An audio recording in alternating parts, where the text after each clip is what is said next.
오늘 본문은 아비야 왕의 시대에 남유다와 북이스라엘이 전쟁했던 이야기를 기록하고 있습니다. 지금 다윗의 왕과 이렇게 다윗의 가문에 왕이 지금 이제 4명째 나오는데, 첫 번째는 다윗, 그 다음에는 솔로몬, 그 다음에 르호보암, 그 다음에 네 번째가 아비야가 네 번째 왕이 됩니다. 좀 설명해 보면 지금까지 있었던 이야기들, 다윗 왕은 하나님께서 특별히 사랑했던 사람입니다. 이스라엘 역사 가운데 하나님이 가장 좋아하고 기뻐했던 한 사람을 꼽으라면 다윗을 꼽을 수 있습니다. 어쩌면 다윗 왕 한 사람 때문에 하나님께서 이스라엘 전체를 대하는 태도가 달라졌다 해도 과언이 아닙니다. 하나님께서는 다윗 왕을 보면서 무엇을 주어도 아깝지 않은 사람이었습니다. 저는 여러분도 이렇게 되기를 원합니다. 하나님이 아까워서 아무리 달라해도 곤란합니다. 한 사람이 중요합니다. 이게 얼마나 중요한 얘기인지 몰라요.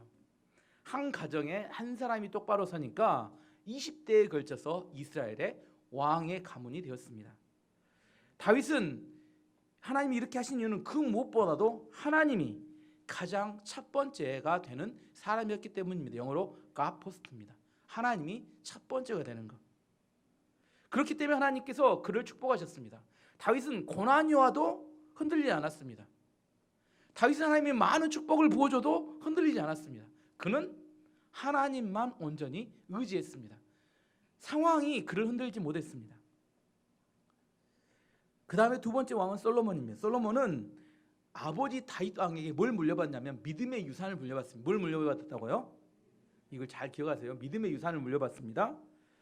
그래서 하나님의 성전을 짓고 난 다음에 그 성전 지은 것 때문에 인간이 하나님께 받을 수 있는 복이란 복은 다 받았습니다. 뭔가 복은 솔로몬이 다 받았습니다. 하지만 솔로몬 왕은 다윗과 같지 않게 오직 하나님만을 바라보는 사람은 아니었습니다. 말씀도 좋아하고 말씀도 따라가지만 그는 외교나 무역도 중요하다 이렇게 생각했습니다. Only God. 다윗은 온전히 하나님만을 의지한 사람이었다면 솔로몬은 하나님도 의지하지만 다른 것도 또 의지하는 그런 사람이었습니다. 그는 주변 나라들과 정략결혼을 맺었고 무역을 해상 무역을 해서 막대한 금을 가지고 이렇게 금방패도 만들었습니다. 하지만 겉으로는 솔로몬은 부유하고 강력했지만 알게 모르게 영적으로는 점점 영혼은 부패해 가고 있었습니다. 이게 솔로몬의 이야기입니다. 세 번째 르호보암 왕. 르호보암 왕은 아버지 솔로몬으로부터 엄청난 물질적 유산을 받았습니다. 뭘 받았다고요? 솔로몬은 아버지에게 뭘 받았어요? 믿음의 유산을 받았다면 르호보암은 아버지에게서 엄청난 물질적인 유산을 받았습니다. 하지만 신앙적으로 보면 부실 덩어리였답니다. 아버지에게 받던 물질이 그 르호보암을 보호해주지 못했습니다. 결국 나라는 두 쪽으로 갈라져서 12지파 중에 10지파를 잃어버렸고 애굽 왕 시삭이 공격에 올 때 아버지가 그때 물려줬던 그 많은 금방패와 금은 보화를 다 애굽 왕 시삭이 다 뺏겨버렸어요. 이게 얼마나 허망한지 그걸 읽으면서 그 구절에 마음이 허전합니다. 아버지는 그렇게 긁어 모았는데 르호보암 아무런 저항도 없이 그걸 다 넘겨주고 말았어요. 그래서 믿음의 유산을 물려받았던 솔로몬은 최고의 영광을 누렸지만 물질적 유산을 물려받던 르호보암은 다 빼앗겨 버렸습니다. 네 번째 왕 르호보암의 아들은 아비야라는 사람이 왕이 됩니다. 열왕기상에 보면 이 아비야의 이름이 아비얌으로 나옵니다. 혹시 기억하세요? 아비얌 이렇게 나옵니다. 아비야의 뜻은 아비가 뭘까요? 아비는 우리나라 똑같습니다. 아버지를 그 히브리어로 히브리어도 아비. 그다음에 야는 야훼 하나님을 말합니다. 그래서 아비야는 하나님은 나의 아버지시다. 이게 아비야의 뜻이에요. 아비얌은 뭐냐면 얌은 바다입니다. 그래서 아비얌 하면 바다의 아버지입니다. 이상하게 열왕기상에 아비야 왕에 대한 기록은 악화낭으로 기록하고 있습니다. 열왕기상 15장 3절을 보면 아비얌이 그의 아버지가 이미 행한 모든 죄를 행하고 그의 마음이 그의 조상 다윗의 마음과 같지 아니하여 그의 하나님 여호와 앞에 온전하지 못하였으나 아비얌은 하나님 앞에 온전하지 못하였고 르호보암이 뭘 물려줬을까? 이번에는 르호보암이 뭘 물려줬어요? 죄악의 유산을 물려줬습니다. 제가 물려준 거 다 이야기했습니다. 아비암은 르호보암에게서 죄악의 유산을 물려받습니다. 그래서 그 죄악을 따라서 그대로 죄를 지었습니다. 근데 오늘 본문에 나오는 아비야는, 그래서 성경 학자들이 이렇게 해석합니다. 원래 이름은 아비야인데 열왕기상을 기록할 때 죄를 지었던 모습을 비추어서 이렇게 기록하다 보니까 아비야라고 쓰기가 좀 그래서 아비암으로 약간 한자 고쳐지지 않았을까 이렇게 추측합니다. 그래서 하나님 나의 아버지라 해서 바다의 아버지로, 뭐 포세이돈도 아니고 이렇게 바다의 아버지 이름이 바뀌어 버렸어요. 그래서 아비야가 아비암인데 이게 하나님은 나의 아버지에서 바다의 아버지 이름을 바뀌어 버렸습니다. 열왕기상의 기록은 악한 왕으로 기록합니다. 근데 오늘 본문에는 남유다와 북이스라엘의 전쟁에서 믿음의 기도를 통하여 대역전의 승리를 거둔 믿음의 사람으로 아비야를 기록하고 있습니다. 악한 자임에도 불구하고 기도했더니, 큰 위기에 처해서 간절히 기도했더니 하나님께서 엄청난 승리를 주셨더라. 이게 오늘 본문의 이야기입니다. 우리가 생각할 때 악한 자의 기도는 하나님께서 들어주시면 안 되는 거 아닌가, 이거 무슨 아닌가 이렇게 생각할 수 있잖아요. 어떻게 생각하세요? 악한 자의 기도에 대해서는 하나님 무시하시고 심판하셔야 되는 거 아닌가 이렇게 생각할 수 있지 않겠습니까? 뭐 먼저 하나만, 그러면 열왕기상에 나오는 아비암의 악한 모습과 역대하에 나오는 아비야의 믿음의 모습, 어느 게 진짜 아비야의 모습일까요? 어느 게 진짜일까요? 둘 다 아비야의 모습입니다. 둘 다. 이런 악한 자가 기도했더니 하나님이 응답을 주셔서 놀라운 승리를 거두었다. 우리 생각 같아서 뭐요? 이런 악한 자의 기도는 하나님께서 무시하시고 심판해야 되는 거 아닌가? 근데 잘 생각해 보면 이 아비야의 모습이 바로 우리의 모습이라는 거예요. 하나님이 악하기 때문에 기도를 안 들어주신다면, 그럼 심판한다면 과연 누가 여기 와서 오늘 기도를 할 수 있을까요? 여러분 생각해 보셨습니까? 우리가 생각할 때 책상에 앉아서 탁상공론하는 사람들은 악한 자는 심판, 선한 자는 복받고 이렇게 할 수 있잖아요. 하지만 실제로 우리의 삶에 들어가 보면 과연 그 악한 자라고 말한 자가 나일 가능성이 또 많다는 겁니다. 꼭 선하지 않아요, 우리가. 그럼에도 불구하고, 우리가 악함에도 불구하고 하나님 앞에 나와서 기도하면 하나님 우리 기도를 들으신다는 게 오늘 본문의 아주 중요한 메시지입니다. 우리의 실제 삶을 들여다보면 과연 이런 자도 오늘 예배를 드린다고 나왔고, 이런 자도 하나님 앞에 기도하러 나와서 은혜를 구할 수 있을까? 여러분 찬양하셨죠? 은혜 아니면 살아갈 수 없네. 오늘 부르면서 그렇죠. 말씀은 너무 똑같아. 은혜가 아니면 안 돼. 지금도 그렇게 목사한데도 불구하고, 그렇게 내가 하나님의 신앙생활을 하려고 노력함에도 불구하고 오늘도 하나님 앞에 설 때 은혜가 아니면 안 되겠어요. 그 거룩한 하나님 앞에 있는 모습 그대로 나갔다가는 큰일 날 것 같아요. 여러분이 생각하는 것처럼 이런 악한 자는 심판받아야 마땅하다면 과연 그 누구가 하나님 앞에 기도할 자격을 가질 수 있을까? 이걸 통해 아비야를 통해 우리는 뭘 깨달을 수 있냐면 하나님의 베푸시는 은혜와 사랑이 얼마나 큰지, 또한 언약 백성, 하나님의 언약을 붙들고 있는 언약 백성이 누리게 되는 축복이 얼마나 큰지를 깨닫고 알게 됩니다. 악한 자인데 어떻게 하나님의 기도의 응답을 받을 수 있을까? 왜 그래요? 하나님의 약속이 있기 때문에. 약속이. 역대하 주제라겠죠. 7장 13절 14절 다시 한번 보겠습니다. 혹 내가 하늘을 닫고 비를 내리지 아니하거나, 하나님 말씀하신 겁니다. 혹 니네가 죄를 지어가지고 너무 화가 나서 니네 하늘을 닫고 우리는 비가 너무 많이 오는 문제인데 비를 오지 않게 하거나, 혹 메뚜기 떼들에게 토산을 다 먹어버리게 하거나, 혹 전염병, 요즘 많네요. 전염병이 내 백성 가운데 유행하게 할 때, 내가 너무 화가 나서 이 백성 이스라엘을 쳐버릴 때, 14절, 내 이름으로 일컫는 내 백성이 그들의 악한 길에서 떠나 스스로 낮추고 기도하여 내 얼굴을 찾으면 내가 하늘에서 듣고 그들의 죄를 사하고 그들의 땅을 고칠지라. 이게 하나님의 약속입니다. 하나님이 너무 열받아서 막 불불 끓더라도 하나님의 백성이 하나님 앞에 와서 하나님 잘못했습니다, 하나님 용서해 주십시오, 하나님 내가 그 길에 돌이키겠습니다 하면, 겸손하게 기도하면 그 모든 상황을 뒤집어 엎고 하나님이 용서하시고 그 땅에 축복을 내려주겠다는 약속입니다. 유교적인 윤리적인 인과응보, 이거 믿고 있는 사람은 이거 받아들이기 어려워요. 아니 아비야 같은 악한 자가 기도하는데 왜 하나님 들어줍니까? 뭘 모르는 거예요? 네 주제를 알아. 자기 자신을 모르는 겁니다. 자기 자신이 의로운지 알아요. 우리는 의롭지 않습니다. 의롭다고 생각하니까 이런 자를 보면서 정죄하게 돼요. 내 자신도 의롭지 않으면서. 하나님의 백성은 어떻게 구원을 받느냐? 우리의 행위로 구원을 받는 게 아니라 하나님에 대한 구원의 약속을 믿음으로 구원을 받습니다. 악해요. 그런데 하나님의 약속을 붙듭니다. 그 약속을 붙들고 내가 그 약속을 의지해서 기도할 때 하나님은 약속대로 우리를 구원하신다는 겁니다. 우리 안에 있는 선함이 아닌 것을 알아야 합니다. 아비야, 제가 이야기했죠. 르호보암 뒤로부터는 우리 이야기가 펼쳐진다고.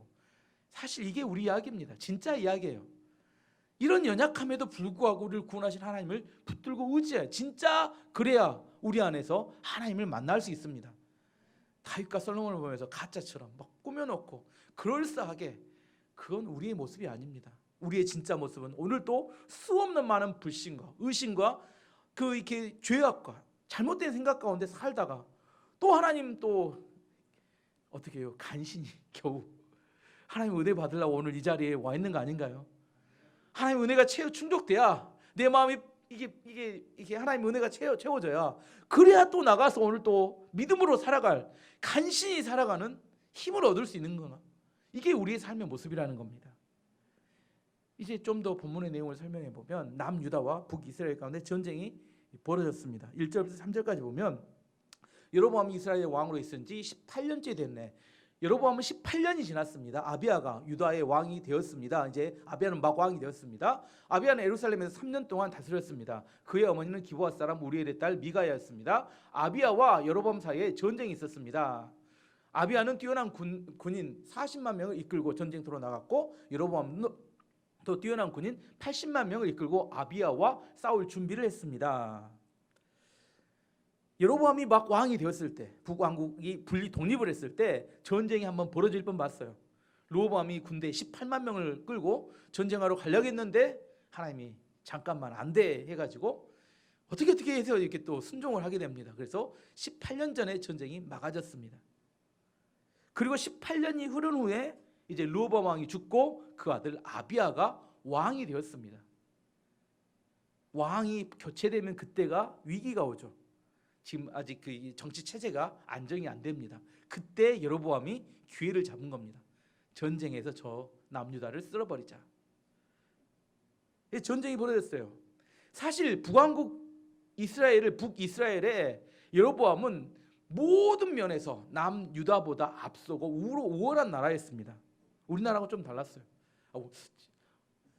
예를 들어서 10지파가 갔기 때문에 인구도 더 많았고 땅덩어리도 더 넓었고 군사력도 강력했고, 그다음에 부유함도, 물질적인 부유함도 북이스라엘이 훨씬 더 부유했습니다. 그리고 왕도 여로보암은 정치력도 뛰어났을 뿐 아니라 18년 동안 통치했기 때문에 완전히 북이스라엘을 장악하고 있는 상황이었고, 남유다는 이제 아비야가 왕이 되었기 때문에 아직 정치 상황이 아주 불안정한 상황이었습니다. 모든 면에서 북이스라엘이 다 뛰어난 상황이었는데 그때 전쟁이 벌어진 겁니다. 여로보암 왕이 모든 면에서 남유다보다 나섰는데 딱 한 가지 결정적인 약점이 하나 있었어요. 그 약점은 하나님에 대한 바른 믿음이 없었다는 겁니다. 반란을 통해서 왕이 되었기 때문에 정통성이 없었어요. 그래서 마음속에 어떤 마음이 있어요? 항상 남유다에 대해서 가난하고 못 살지만 시기하고 질투하는 그런 마음이 있었습니다. 저것들만 없으면 어떻게 돼요? 참 좋을 텐데. 걔들만 바라보면 뭔 생각이 나요? 내가 반란했었지. 내가 지금 이렇게 바른 신앙을 못하고 지금 금송아지 만들어놓고 헛짓거리하고, 이걸 걔들만 보면 생각나요. 세상 사람들 우리를 핍박하는 이유도 그렇습니다. 우리가 뭘 잘못해서 핍박하는 게 아니에요. 신나게 죄를 짓고 있는데 갑자기 딱 이렇게 바르게 산 사람 하나를, 교인을 딱 봤어요. 딱 보니까 뭐예요? 그때 뭘 깨달아요? 아, 내가 죄인이지. 내가 지금 거꾸로 가고 있지. 이걸 그때 깨닫는 겁니다. 그래서 뭐예요? 미워 죽겠는 거예요. 쟤가 나한테 잘못한 건 없어. 근데 보는 것 자체가 미운 거예요. 왜냐하면 쟤들은 예배드리고 하나님 믿고 산다고 해서 바른 길로 갔는데 그가 나한테 뭐 잘못한 건 없지만 존재 자체가 미워요. 내가 죄인인 것을 알려주기 때문에. 그래서 뭔 말이에요? 저놈만 없으면 딱 이렇게 마음 편하게 내가 죄 짓고도 마음 편하게 살 수 있을 건데. 그래서 여러분이 미움을 당하는 겁니다. 이런 미움도 안 당하면 같이 가고 있을 수 있어요. 잘 생각해 봐야 합니다. 미움을 당해야 맞습니다. 성경은 그렇게 이야기해요. 세상의 그리스도인들이 환난과 핍박을 당할 것이다. 예수님이 그렇게 이야기하셨어요. 왜? 우리 예수님을 닮아가 살아가기 때문에 고난과 핍박이 다가오면 뭐 당연하게 여겨야 합니다. 아, 내가 좀 제대로 가고 있구나. 이런 예화가 생각나네. 예전에 어떤 책을 봤더니 이렇게 마귀가 어느 교회 갔더니 어느 교회 이렇게 옥상에 봤더니 마귀가 졸고 있더래요. 일을 안 하고. 그래서 저 교회는 참 이렇게 교회가 풍성해서 좋은갑다 이렇게 생각했대요. 근데 그 교회를 들어가 봤더니 성도들이 두세 명 앉아서 성도들도 졸고 있고 목사님도 이렇게 그냥 이렇게 설교도 되게 흐리멍텅하게 하시더라고요. 그래서 알았답니다. 교회가 열심히 안 하니까 이렇게 마귀도 할 일이 없어서 졸고 있구나. 근데 어느 날 이게 한 몇 년이 지나서 그 교회를 갔더니 마귀들이 씩씩대고 아주 분주하게 막 바쁘게 움직이더래요. 이제 저 교회를 완전히 말아먹으려고 마귀들이 이제 또 이제 일 안 갑다 해서 들어가 봤더니 그 교회가 불이 붙어갖고 많은 사람이 모여서 예배하고 기도하고 난리가 났더래요. 목사님도 열정적으로 복음을 증거하고. 그게 또 마귀가 또 그거 잡아먹으려고 난리를 치더랍니다. 우리 교회 옥상에 있는 마귀는 어떻게 있을까요?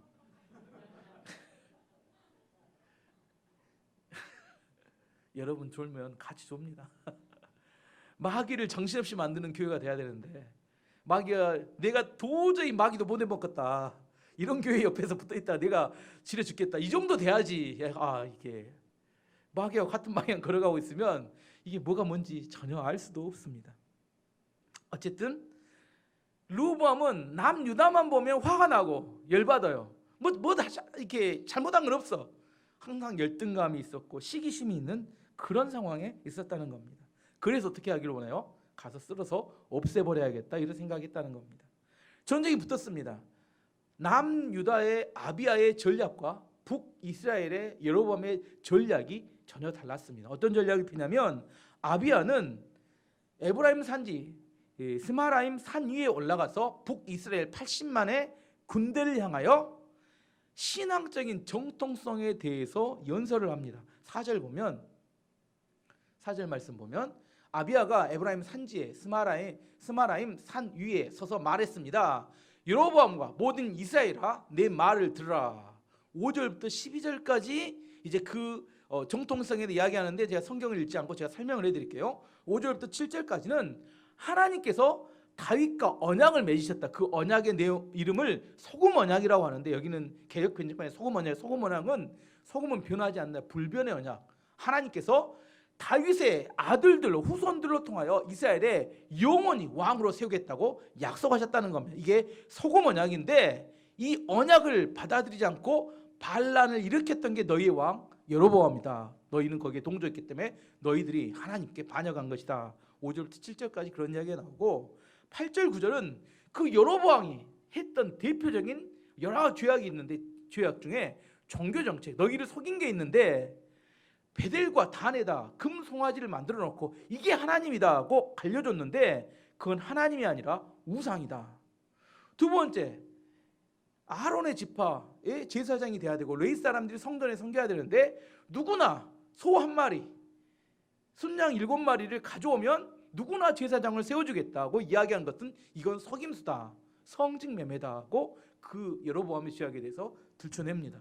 그리고 10절 11절에는 남유다가 어떻게 하고 있는지 보여줘요. 남유다는 성전에서 아론의 가족들이 제사장이 되고 레위 사람들이 성전을 섬기고 있으며 매일처럼 아침 저녁으로 상번제의 제사를 지내고 진설병을 매일처럼 바꿔놓고 그 등잔 때 불이 꺼지지 않도록 관리하고 있다. 하나님이 누구 편이시겠느냐?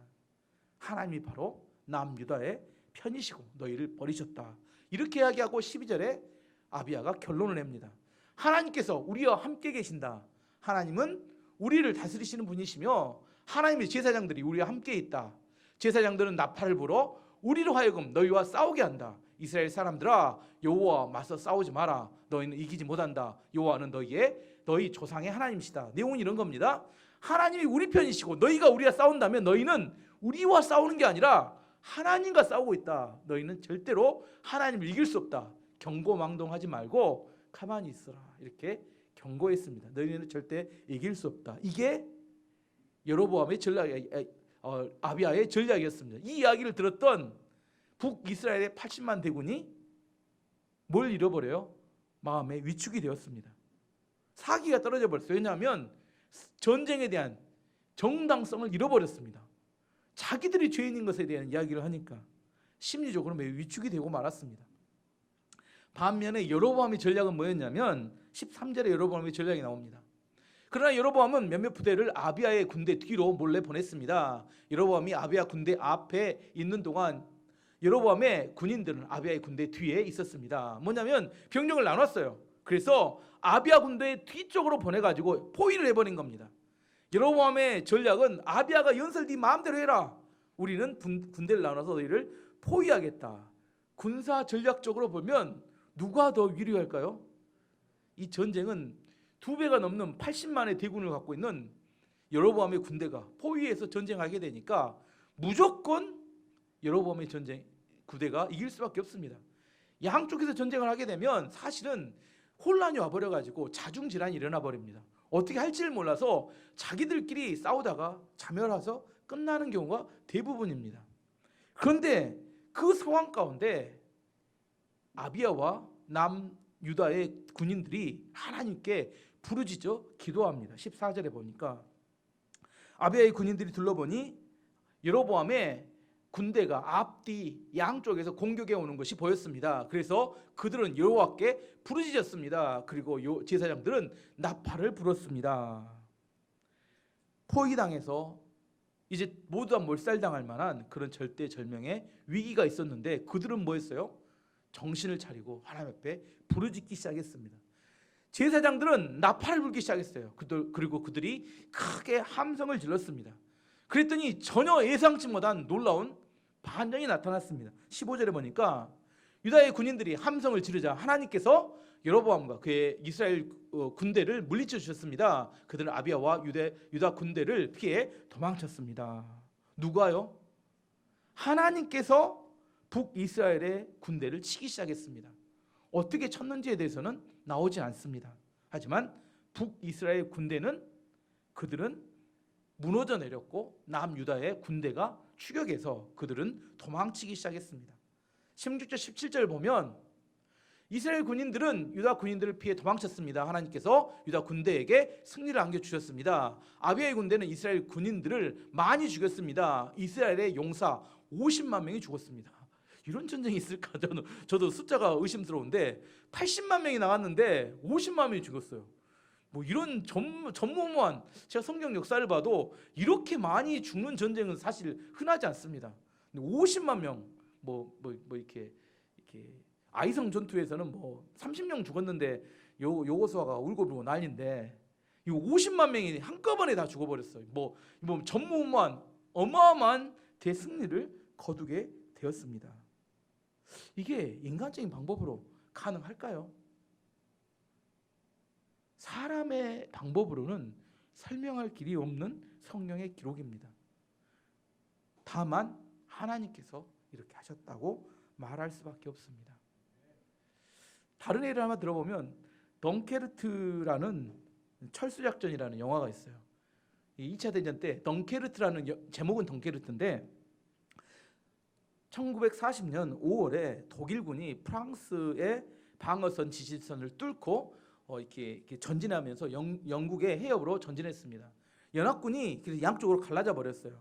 그 독일군이 워낙 강해서 그 영국군이 그때 당시에 프랑스에 상주하고 있었는데 영국군과 프랑스군 33만 명이 독일군에 의해서 덩케르트에 포위가 돼 버렸습니다. 그 지도를 보여줘야 어디인지 알 수 있어요. 여기가 덩케르트입니다. 여기가 파리고 여기가 런던입니다. 이 영국 해협이 있는데 이 덩케르트에 이 프랑스와 또 영국 연합군이 33만 명이, 실제 역사적 기록입니다. 33만 명이 포위가 돼버렸어요.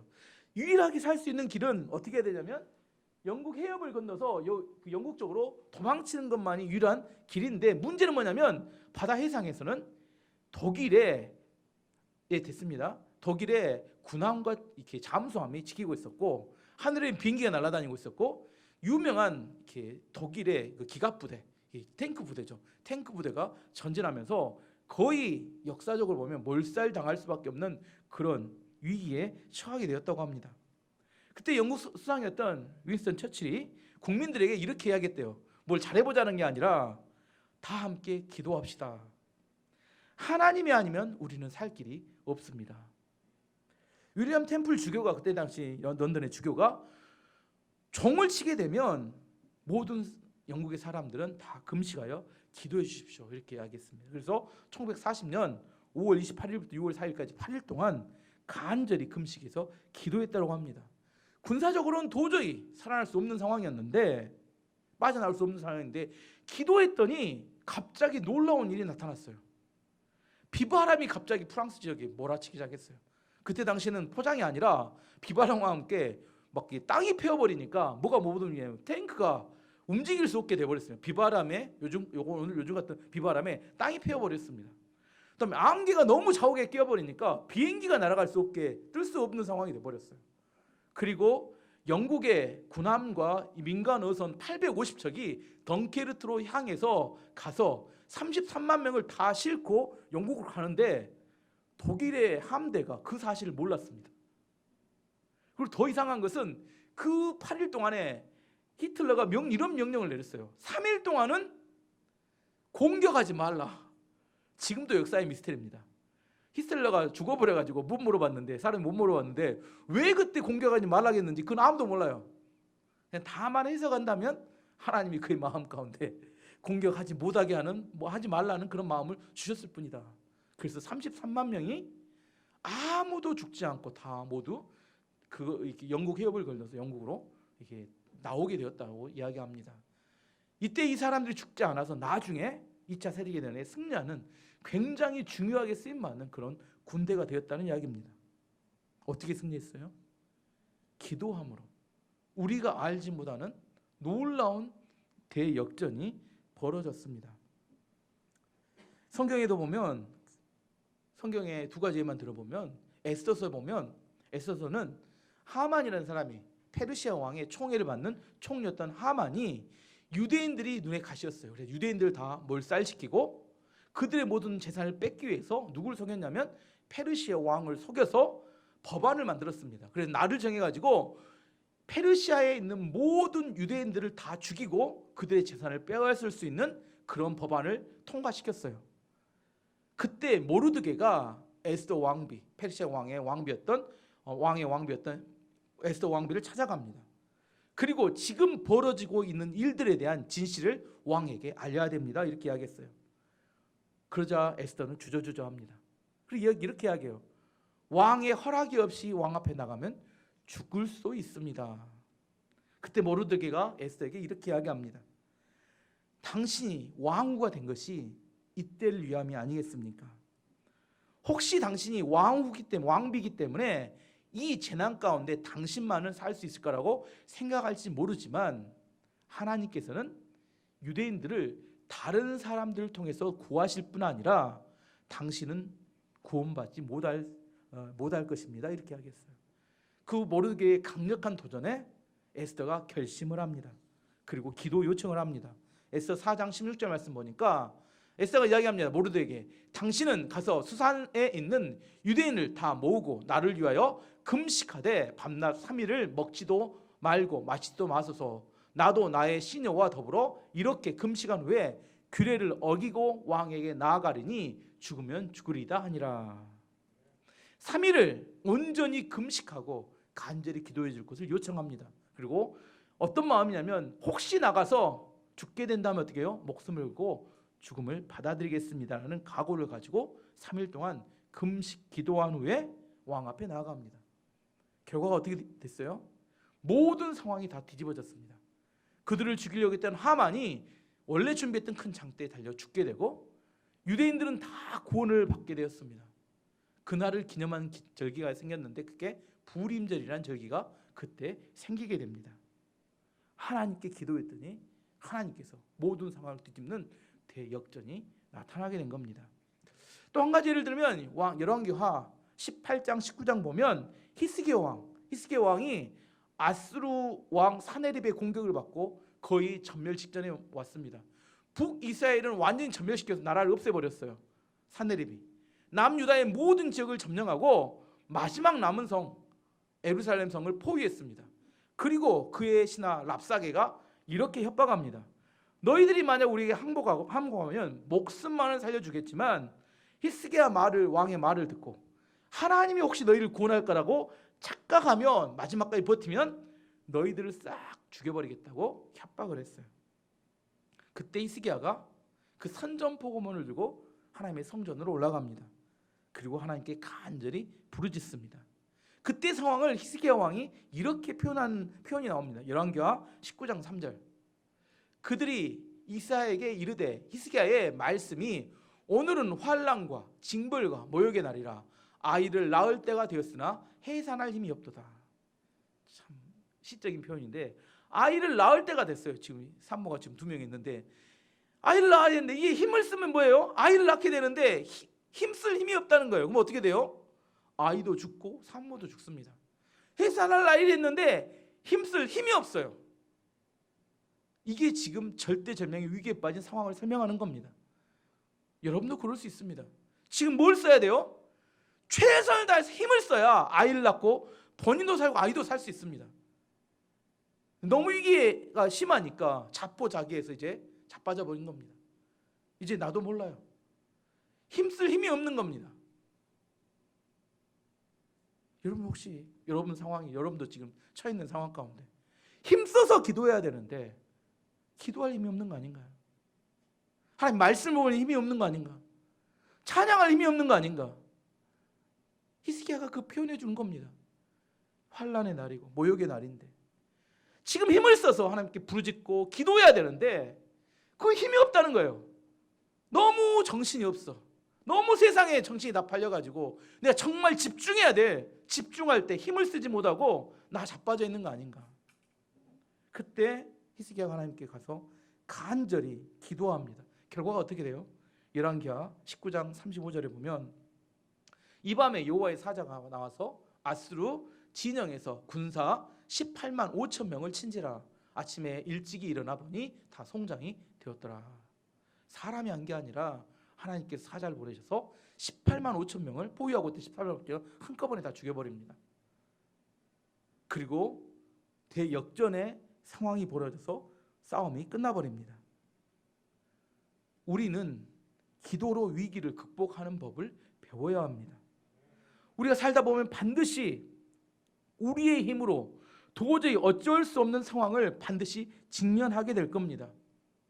우리는 그 상황에서 하나님을 의지해서 부르짖는 기도를 통하여 승리하는 법을 배워야 합니다. 에레미야 33장 3절이 이렇게 말합니다. 너는 내게 부르짖으라. 내가 내게 응답하겠고 내가 알지 못하는 크고 은밀한 일을 내게 보이리라. 하나님의 약속입니다. 우리가 부르짖어 하나님께 간절히 기도하면 하나님께서 사람이 알지 못하는 크고 은밀한 일을 통하여 놀라운 역전의 드라마를 쓰시겠다고 하나님 말씀하시는 겁니다. 열세의 상황에서 역전이 있는 것을 경험해야 합니다. 이게 살아있는 신앙교육입니다. 말로 가르치고 지식으로 가르친다고 해서 사람이 바뀌지 않습니다.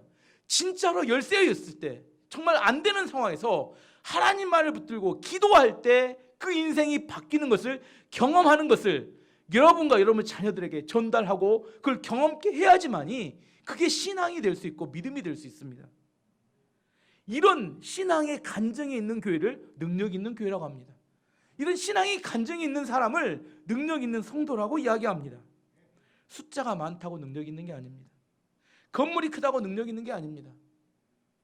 하나님의 살아계신 역사하심이 드러나는 역전의 능력이 기도를 통해 나타나는 그런 교회와 그런 성도, 그 사람이 능력 있는 사람이고 능력 있는 교회입니다.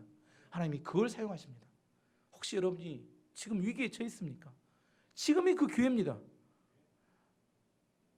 도저히 우리 힘으로 할 수 없다고 생각하는 그런 상황이 벌어졌을 때 편안할 때 또 기도 제목이 없다고 또 난리치지 마시고, 기도 제목이 주어졌을 때 뭐 하는 거예요? 그걸 붙들고 기도해서 역전이 나타나야 여러분 인생에 이정표가 세워질 거 아닙니까? 내 안에 하나님이 살아계시다는 사실을 그때 알 수 있는 겁니다. 하나님이 기도하라고 주신 기회를 낭비하지 말아야 합니다. 기도 안 하고 그렇게 지나가니까 하나님이 살아계신지 안 살아계신지 알 수 없을 뿐만 아니라 세상이 뭐라 하면 그 소리에 흔들리고, 이렇게 이야기하면 이 소리에 흔들리고, 내 안에 하나님에 대한 확실한 헌신과 삶이, 믿음의 삶이 있기가 어렵습니다. 다윗이 위대했던 이유는 그런 상황이 있을 때마다 다윗이 하나님을 붙들고 하나님께 나가 부르짖는 기도를 통하여 그의 인생을 바꾸어내고 승리했기 때문입니다. 말씀의 결론을 맺도록 하겠습니다. 아비야는 결코 믿음이 좋은 사람이 아니었어요. 누가 비슷하다고요? 우리가 비슷한 사람입니다. 그럼에도 불구하고 위기 상황 속에서 하나님께 간절히 부르짖었더니 뭐예요? 하나님이 구원해 주시더라. 여러분 이거 기억하셔야 합니다. 내가 뭘 선하고 자리하지만 구원하는 게 아니에요. 약속을 붙들고 무조건 엎드려 기도하면 하나님께서 그 기도를 들으시고 응답하십니다. 야고보서 5장 13절, 내가 항상 이야기했던 이야기입니다. 야고보서 5장 13절, 너희 중에 고난 당하는 자가 있느냐? 그는 기도할 것이요. 이거 공식처럼 외우라겠죠. 고난은 무조건 기도를 불러와야 합니다. 이건 뭐 어쩔 수 없어요. 그 사람이 선하냐 선하지 않느냐, 죄이냐 내 죄냐 하나님 뭐 상황이냐, 그 상관 없습니다. 고난이 오면 무조건 기도해야 합니다. 그러면 하나님께서 기도를 응답하시고 들어주신다니까요. 내가 깨끗하지 못해서 그런 게 아니라 무조건 엎드려 기도해야 합니다. 기도하지 않는 사람은 이것이 뭔 말인지 이해 못합니다.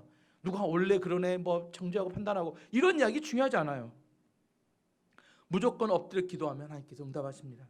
다시 역대하 7장 14절 약속의 말씀 이야기합니다. 내 이름을 일컫는 내 백성이 그들의 악한 길을 떠나 스스로 낮추고 기도하여 내 얼굴을 찾으면 내가 하늘에서 듣고 그들의 죄를 사하고 그들의 땅을 고칠지라. 정말 이 약속의 말씀을 붙들고 여러분이 기도함을 통하여 여러분 인생이 대역전이 나타나는 그런 축복과 은혜가 있기를 축원합니다. 아멘.